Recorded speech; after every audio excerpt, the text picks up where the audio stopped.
Hello everyone, good evening, good morning. I'm Haritha Kannan connecting from Chennai, that's in India. I'm really happy to present a story here in this wonderful platform by Eric Miller. And a big hello to all the wonderful hearts who join me today. I'm really pleased to see you all, especially your faces and your reactions. I'm eager to meet you all.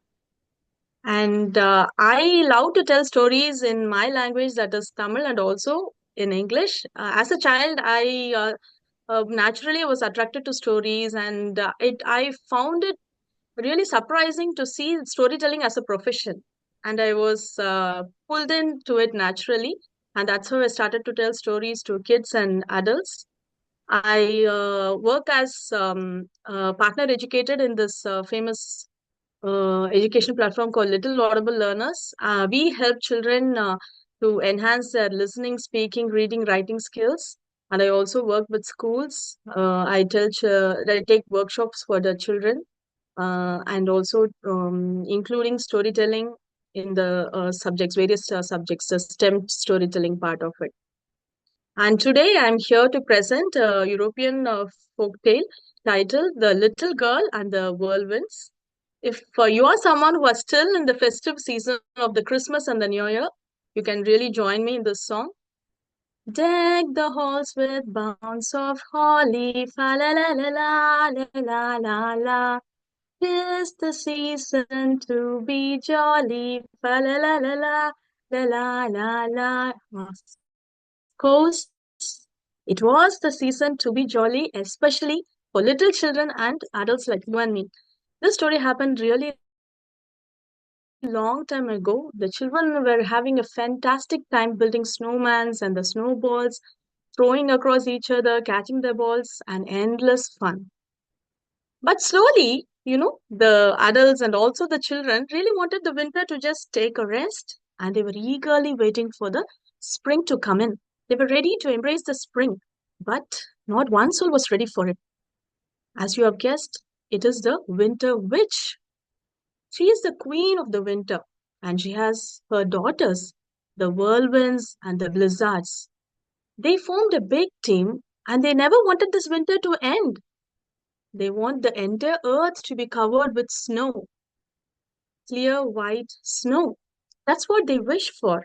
And they had enough power to let this happen. The winter witch, along with her daughters, the whirlwinds and the blizzards, they pushed the sun behind the trees, behind the mountains, behind the dark clouds. In such a manner, the sun really vanished. Not an iota of sunshine reached the earth. And eventually, Mother Earth was fully covered with only snow. And in just one night's time, the snow has reached the top of the roofs of the apartments. And when people tried to open the doors and the windows, they couldn't do.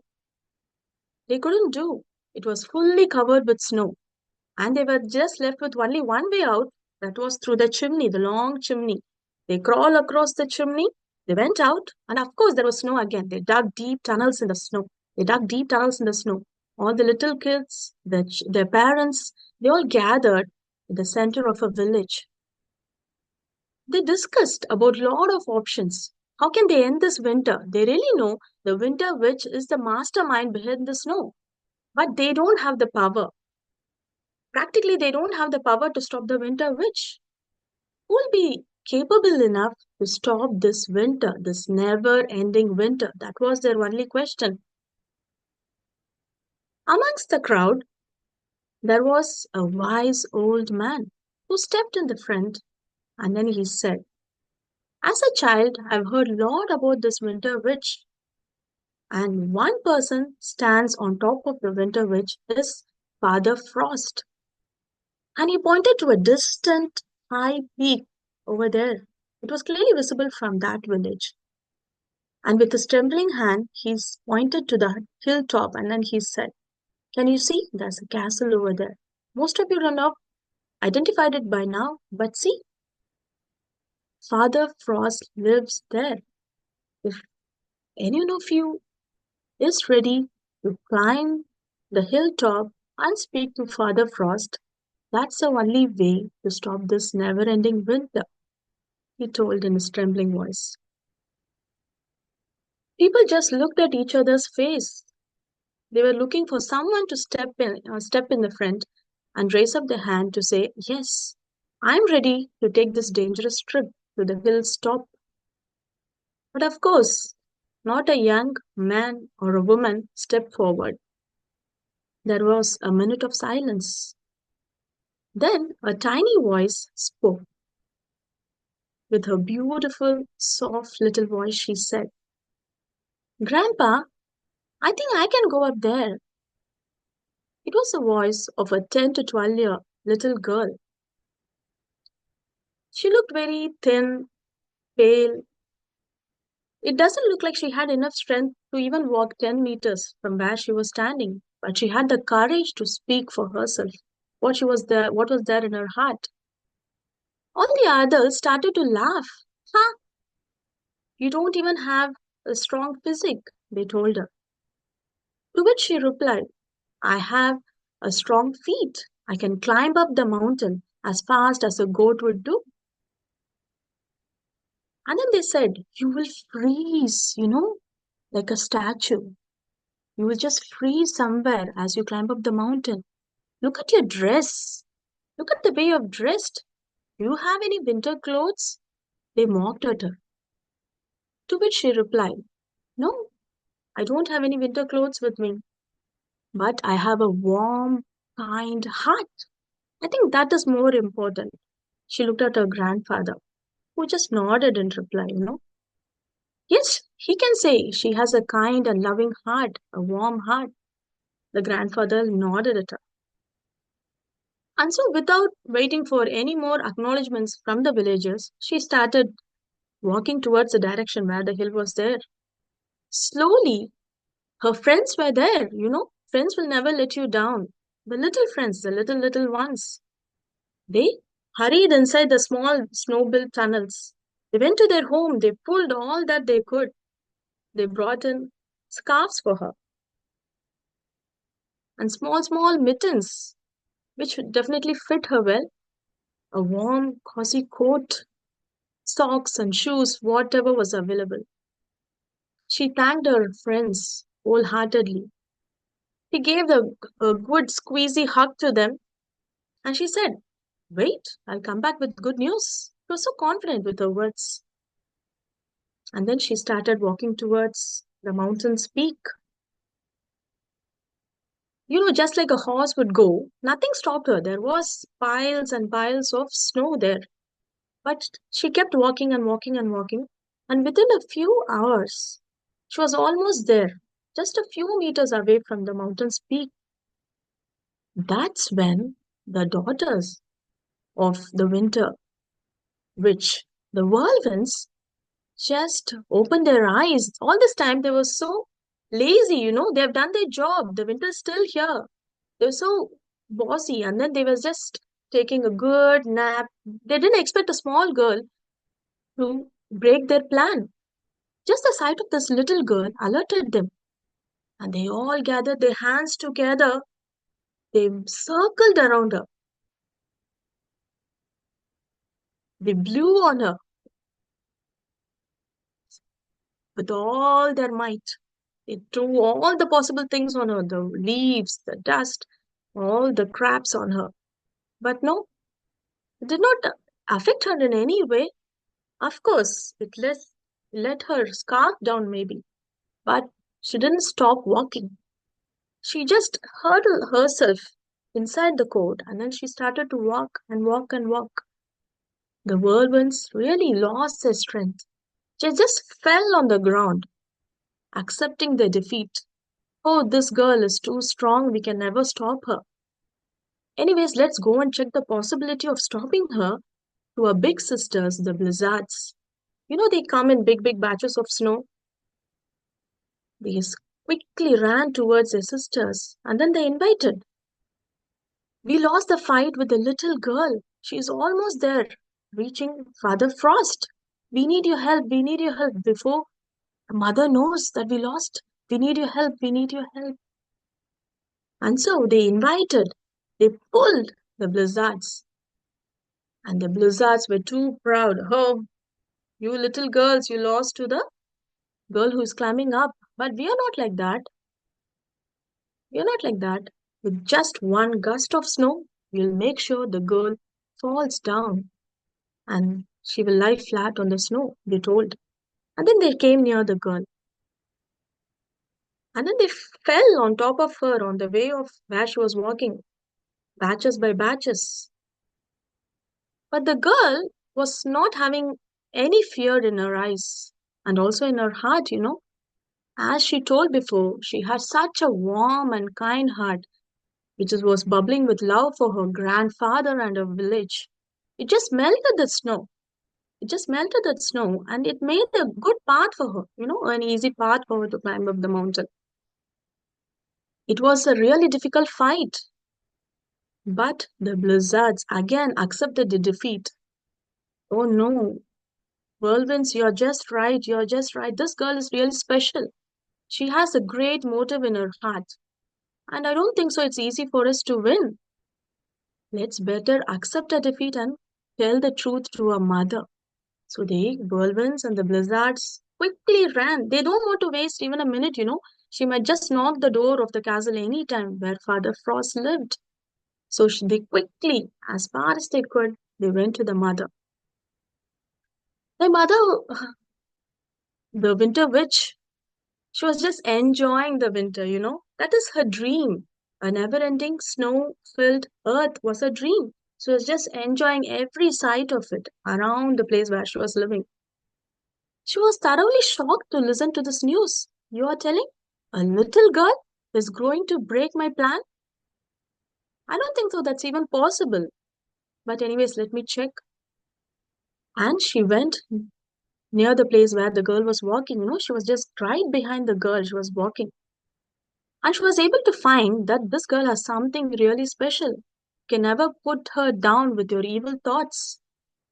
She just switched her plan.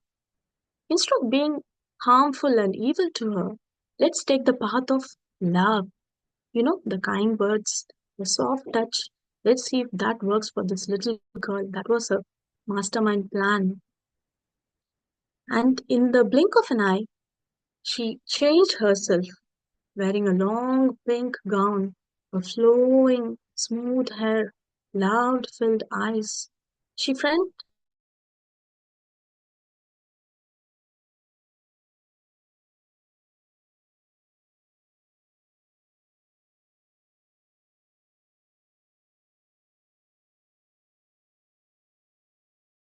to witch was disguised herself like an angel mother. She just put the girl on her lap. The winter witch put the little girl on her lap, gently patted her on her shoulders. Remember your mother's pat when she's trying to put you to sleep? The same way she did. And then, in no time, the little girl looked at the winter witch and she said, "Oh, you look like my mother. I miss my mother and father so much. You bring so much love to me today. I'm really tired. I think it's good for me to rest on your lap. Can you sing a lullaby to me?" she asked. The winter witch was in the disguise of an angel, sang a sweet lullaby to her, gently patting her on the shoulders.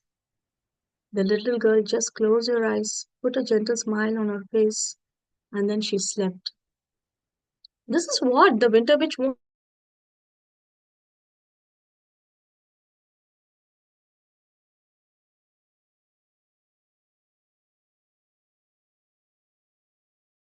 so you can wake up. You know where you're sleeping. You're sleeping on the snow bed.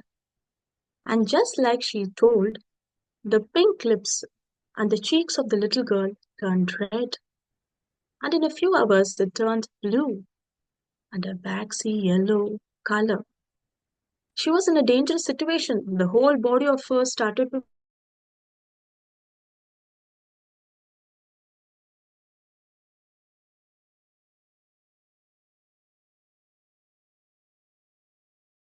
winter whirlwinds and the blizzards.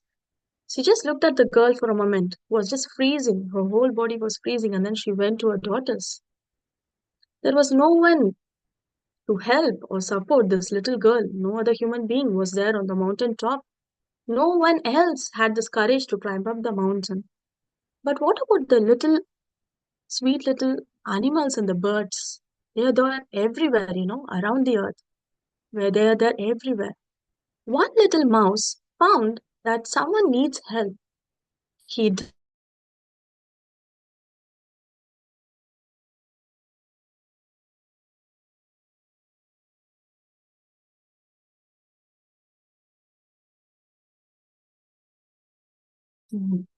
he can't give her the enough warmth that she needs to bring her into life again. So he quickly signaled all his other mouse friends to come. He called all his mouse friends, and all the mice came. And then they tried to do their best, rubbing the feet, rubbing their her palm, but it was not working. They needed more help, and they called for the squirrels. They came in. Lots and lots of small sweet holes came out of the snow. All the birds came in, the deers came in, and all the furry little animals, the squirrels, the rabbits, they just enveloped her. You know how your mother will wrap you up when you're sleeping, putting a blanket on top of you? They just wrapped the little girl with their fur, and the deers just surrounded her. She needed something to block the whirlwinds from attacking her, no, Ruth? So the deers just surrounded her and formed a protective coating so that the whirlwind doesn't attack her.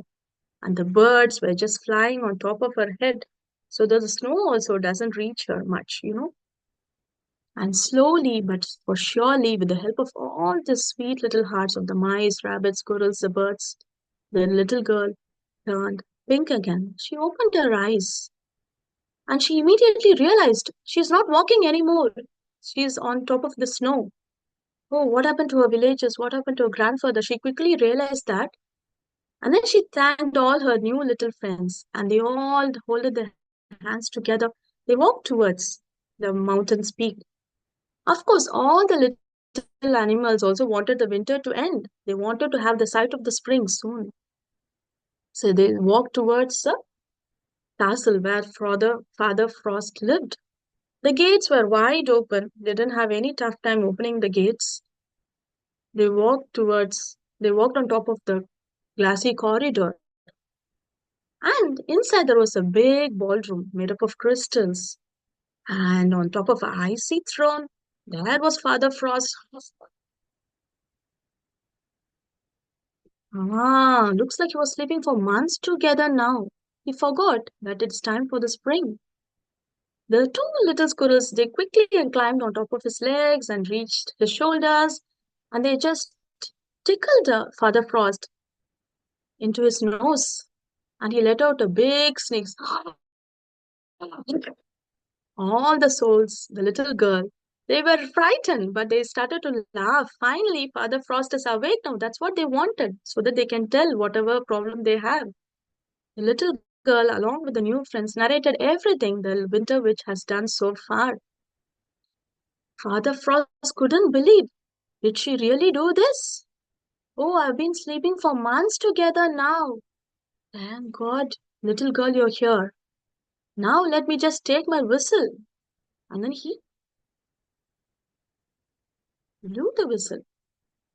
And in the next moment, the winter witch was there in front of him, the whirlwinds were there in front of him, and the blizzards were also in front of him. They couldn't speak even a word to Father Frost, just a look from him. They know what they have to do. They just went inside the room where they usually rest in the springtime. They just went inside. And Father Frost ordered his subordinates to clear the clouds, so that the sunlight can come in. And when the sun started to shine high and bright, the snow started to melt. It was a jubilant time. Everyone started to celebrate. The villagers, they got to know the little girl has done her job so perfectly because the sun is there. They don't want any messenger to get the message. Just the sun is the messenger for them. With the sight of the sun, they all started to celebrate. They holded their hands, they sang songs, and it was such a beautiful day. The deer said, girl, You walked for such a long distance. Just climb on top of us. Within a few minutes, we'll take you down the hill. And so the little girl thanked all her little friends, the animal friends, and she climbed on top of the deer. She came in no time. She reached the village. All the villagers were eagerly waiting at the bottom of the mountain to receive her. And when they received her, they found that you need not have this great physique or your age. Nothing can stop you from what you want to do. You have a good heart and a big thought in your mind. I think that is quite enough for all the other things to naturally fall in place. And from then on, they started to celebrate everything together, and all thanks to this little girl. From birds to the little animals and all the other villages, they had good time enjoying the spring, which they always wanted to happen. And that's the story of how the little girl and how she fighted the winter.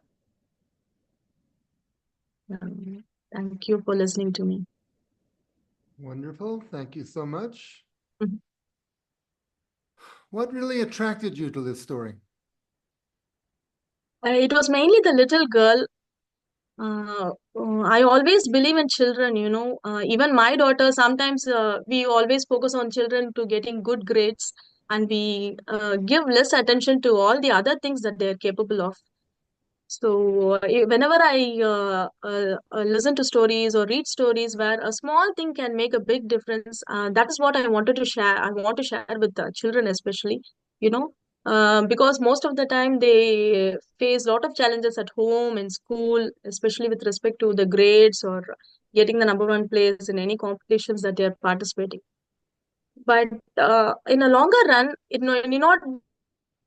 need not be always getting the first rank child who's going to shine in in the future. It can be some other aspect of your personality of your life which can really help you come up in life. That made me pick the story. The little girl actually made me pick the story, and it was the time of Christmas and New Year. The winter is there everywhere around the world. I thought this is a good story to share in this platform. Thank you. Anybody, any thoughts? Resonations?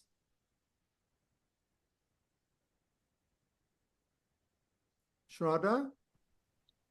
Yeah, I think what touched me the most in your story, Haritha, is and in this folk tale was that the team of little ones that came together to the rescue, and fighting against these big blizzards and whirlwinds, and the winter witch was a huge icon of power, but that a team of little powers and love and empathy and wanting to do good can overcome.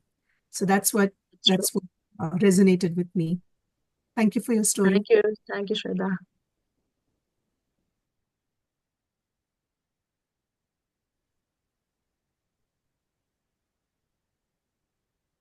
Oh, Deepa, go ahead. Again, a beautiful story, Harita. So your gestures, the when the rats were rubbing their body, those little gestures were really good. They added on to your story. Thank And you. yes, when the spirit, the childhood spirit, is so contagious, I should say.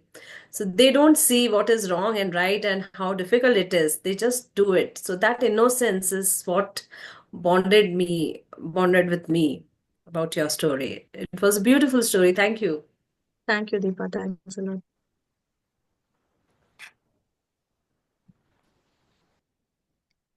Shukrita? Hi, Haritha. It was a wonderful story. You know, I initially, when you were narrating it, it reminded me of the story, The Little Match Girl, a little bit. So I thought, is it going in that direction, the story? But it took a different turn. And, I like the idea of how, you don't have to be a big force to fight the big things in life. You can be a small force, but a powerful force. And that message is very clear, in the story. And how animals came together also, so like sometimes I feel that like in nature, you see the birds, the animals, how they are all there to sort of help us, I feel, in some way, you know? Yes, definitely. Yeah, like sometimes like we may not have another human being by our side, but it could just be something else. And I think if you're open to that, that can also be helpful. So that's really nice. Thank you. Definitely. Thank you, Sukrita.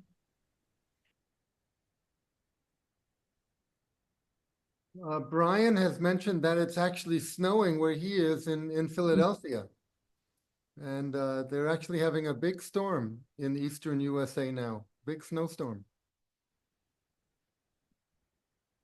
So we're happy you're with us, Brian. I hope you're warm and dry and warm.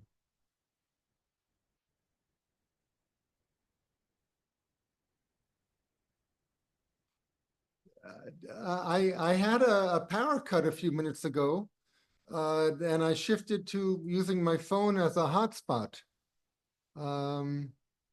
Wait, now the image is frozen. Hold on a second. Story about. She took a step and achieved. That is what. No, every young mind need that spirit.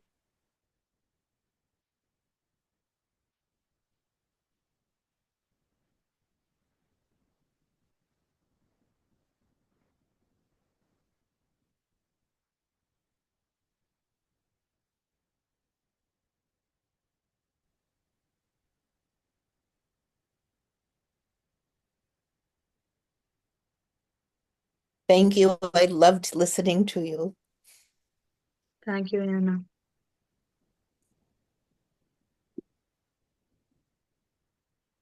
Very good. A few moments ago, I tried to switch back to the Wi-Fi, but it doesn't seem to be on, even though the electricity is back on. So I'm with my phone as a hotspot, which seems to be functioning, right? It's now you can hear me? Yeah, a little iPhone is enough to facilitate a Zoom meeting. All right, any other thoughts? Okay, well, thank you very much, Haritha. It's beautifully told. And Thank you, Eric. Thank you, everyone. thank you.